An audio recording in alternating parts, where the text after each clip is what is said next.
Well, Jordan, it's been an interesting build-up to this one. It's not usual that we hear twerking and teabagging ahead of a fight. What exactly about this one are you looking forward to? Yeah, I'm looking forward to this fight. Yeah, we're hyping the fight up, but not in the right way. You know, a little homoerotic, if that's okay to say. But I think so. yeah, we have a similar vibe, similar charisma.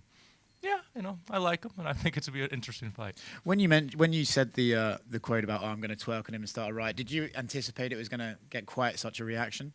No, I say a lot of silly things, and I was with the schmo and his stick, and he's pretty I think it relaxed me a little much. I said that, and then it kind of got out of control, and yeah, but it fits me. It's on message, but.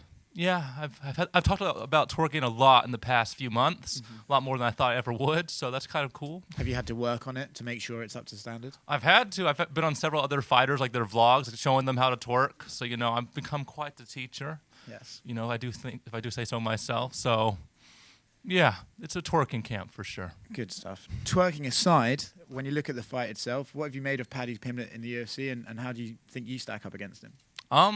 I feel like you separate all the flash from this fight. It's not very interesting at all. I don't follow him on social media, and I didn't really know about Paddy until his debut, so I don't think I'm going to be starstruck. I don't really see him as a star. He's just a guy that's 0-2 in the UFC, and he fought some guys that had losing records in the UFC, and there's plenty of guys in the roster like that. So I'm just kind of trying to separate this fight from the flash, and, on paper, I'm not too interested in this matchup, to be honest. So. What exactly about it are you not interested in? I kind of fought a grappler last fight, and they lead to boring fights, and I think I'm a little too smart to make a lot of the mistakes that a lot of his opponents have made. If I take him down, I'm not letting him up. If I hurt him, I'm not going to let off the pressure. And he's not the most accurate striker. He has one real knockout, and he's a regional champ, and I've fought all those things before, so. I hate to put words in your mouth, but you don't sound very impressed by him. No, I'm not impressed with a lot of things. I've sparred of champions, I sparred of title contenders, and I've seen everything. I've sparred 20-plus rounds every week for 10 years, and majority of those are just striking rounds, so not even in my wheelhouse. I've never been dropped by anyone near my size. I've never been hurt in any of my fights. The only time I've been cut was a headbutt. So we've done a lot of the same things, me and Paddy, but I've done it without taking any damage. No one knows about my chin because I don't get hit. So he's a good fighter, and I really like him, and I think he's very entertaining, and I'm kind of a fan. Now, I like his interviews and all that, but it's just work. So. Last one from me, just so we can make sure we still have the headline. The plan is still to knock him out and twerk on him afterwards? Yeah, finish the fight, twerk, go home. Jordan. Go on. Hi. Hello. Paddy was saying that he's going to make you wilt under the pressure, and he predicts a knockout. You were just talking about grappling and how you feel like it could be a boring fight. Do you feel like he's just saying that, or do you see it as a grappling match? I see it. I look at it statistically speaking, and it's probably going to be a grappling match. He has the one knockout, and he was kind of getting pieced up, and he hit Luigi exiting a clinch, so Luigi didn't have his base. I mean, he's not very good on the front foot, so I don't imagine the pressure is going to be an issue. Because no one's wanted to take him down. And I'm a much better grappler than him, a much better wrestler than him. So the idea that he's just going to run and throw punches recklessly and I'm just going to cover up and get hit with 10 unanswered strikes and fall, I don't think that's going to happen. No, I don't think he's a threat in the striking department. And you did say that in the beginning when they gave you this matchup, you were a little bit offended. You kind of explained it. Now that you're here in the UK and fighting in his home country, how's the experience been like, and how do you anticipate the crowd's going to be? My first time leaving the country, so that was jarring. I'm terrified of flying, but the panic kind of wears off after 6 hours. I kind of got tired from being scared. It's just 20,000 people. The O2's smaller than the Thomas and Mack. I fought from a bigger crowd for my third amateur fight.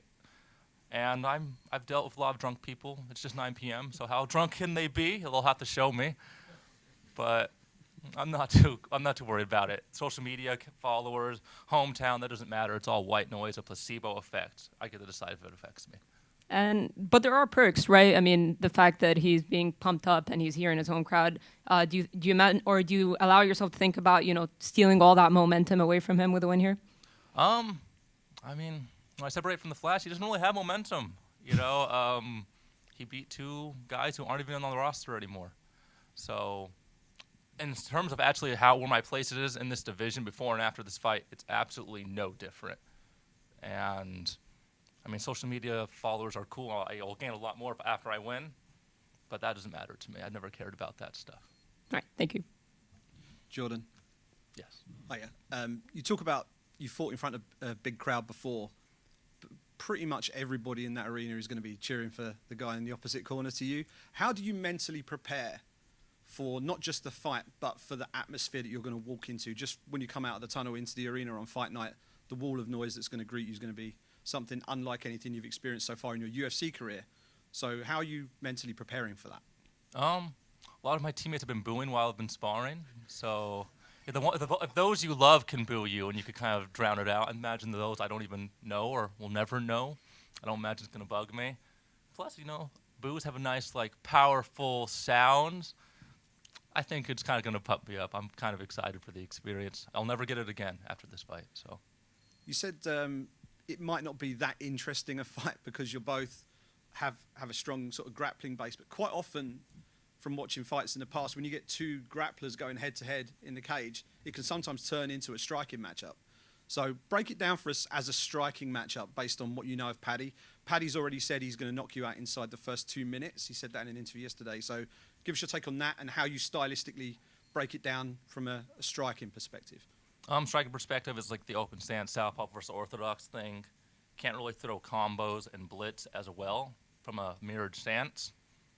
So I don't think that's going to be an issue. I don't think he'll be able to rush me effectively. But it's basically my defense versus his offense. But he's not particularly good on the front foot. He hit Luigi out of the clinch. If you watch his entire career, he's always getting backed up against the fence, chin up high, trying to throw a check left hook. If he leads, it's with the left leg. I mean, I've seen this all 1,000 times before. I think I'm going to slow down the fight. I don't think he'll be able to push the pace on me. I'm not going to wilt under the pressure.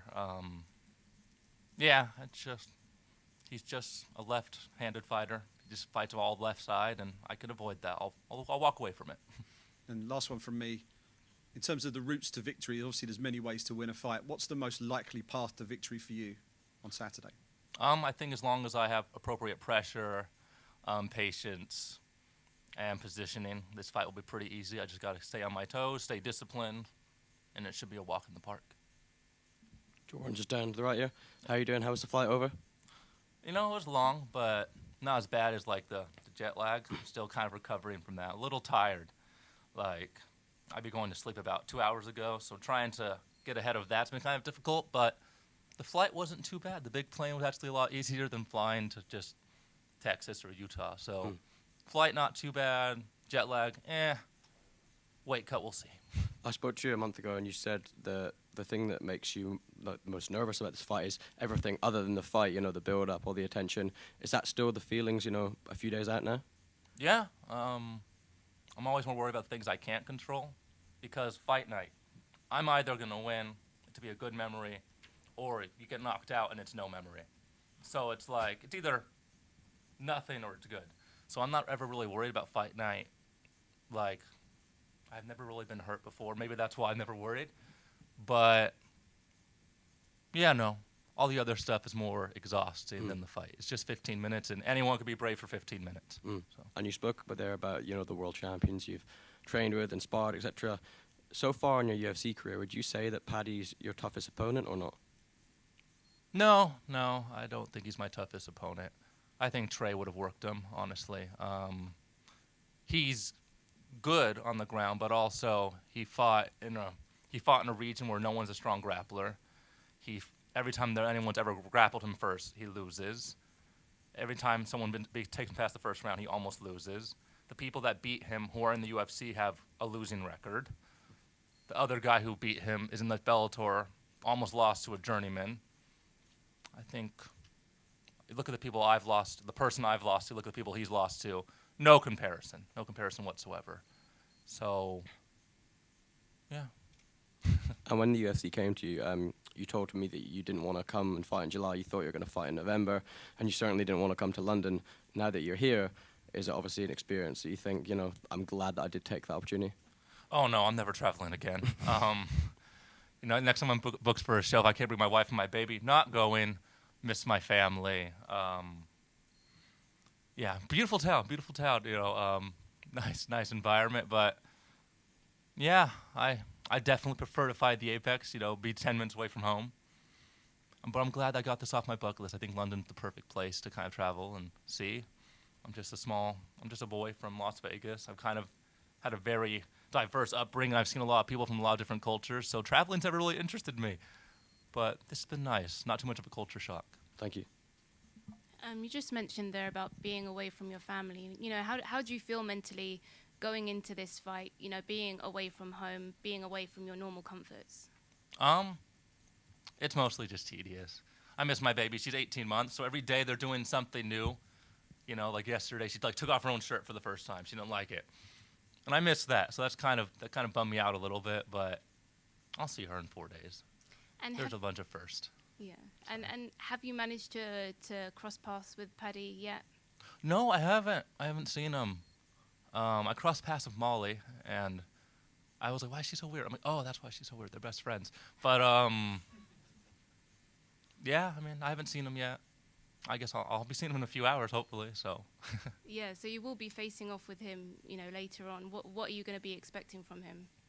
I'm actually not quite sure what to expect from him. I'm not sure what energy he's going to bring. Generally, he's not really talked trash before, but from what I heard, I haven't really seen, like, he's talked a little bit more trash for this fight, but I don't know. I don't quite know how to feel about him. I'm not sure if it's like a fight persona thing or if it's really him. A lot of fighters kind of have to hype themselves up and be someone different on fight night and fight week. So I don't know. I'm hoping I get the normal Paddy. I don't want the whole act, the Paddy show. But we'll see. I'm pretty sure it'll be a little stupid. So we'll see. Do you think that is an act? You know, that whole kind of Paddy show, the kind of, you know, that kind of vibe that he brings. Yeah, I do. I do think it's mostly an act. I know a lot of fighters, and I've trained with Cowboy for the past like 7-8 years, and he's very nervous before fights. And if he, who has the second most fights in the UFC, gets nervous, has all these insecurities, I know everyone else does too. So I'm very suspicious of like blind bravado a lot when I see it from a fighter. I feel like it's usually hiding insecurities. And I just try to like live by like a principle of like radical honesty. Like, I'm confident, but I'm never like, oh, 100%, I win this. There's no way I don't lose this fight. Try to have a really grounded opinion. So, yes, I'm suspicious of his whole shtick. And you know, facing off with a fighter, does that give you insight into maybe what you can expect to see on Fight Night? Yeah, facing off of a fighter, the first time you meet your opponent, they're not like this abstract idea anmeanimore. Like, you actually get to size them up. Oh, yeah, they're human too. They're close to your size. They're this, and that. Yeah, I always like to meet my opponents, kind of get to humanize them. So I'm excited. Thank you. Tim from Sportskeeda here. Just a quick question on how do you handle anxiety going into fights like this? You sound so calm. You sound ready. You're talking about other people before fights. How do you handle anxiety? It's the trauma from growing up. Yeah, honestly, like, fighting's not that scary when you compare it to everything you do on a daily basis. Like, I had a higher chance of, like, getting hurt in the Uber on the way here, have a better chance of getting hurt while sparring. And honestly, sparring a lot of times is a lot harder than a fight because there's no adrenaline when you're sparring on a day-to-day basis. All the aches and pains, injuries you feel, but during a fight, you don't feel anything. It's just like that rush and that energy, and that's pretty cool. You never feel that anywhere else. And it's a positive experience. Even when I lost my fight, I had a good day, went on a date with my wife. It's just a fist fight at the end of the day, and yeah, I like to do it, and I get paid for it, but it's not too big a deal. Thanks so much.